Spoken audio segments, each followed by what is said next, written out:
হরে কৃষ্ণ। আজ হচ্ছে একটি বিশেষ তিথি, আজ হচ্ছে গুরু পূর্ণিমা এবং সনাতন গোস্বামী তিনি দেহ রাখিছিলেন এবং শ্রীশ্রীমৎ ভক্তিচারণ স্বামী গুরু মহারাজও তিনি দেহ রেখেছিলেন।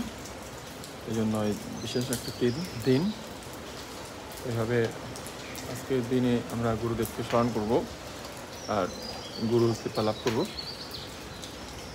হরে কৃষ্ণ। সেই জন্য আজকের দিনে সবাই বৃন্দাবনে অনেক ভক্তরা সেই গিরি গোবর্ধন পরিক্রমা করবেন এবং বিশেষ আরতি দর্শন হবে এসব জন্য সবাই আজকে মন্দিরে আসবেন। হরে কৃষ্ণ। ধন্যবাদ সবাই।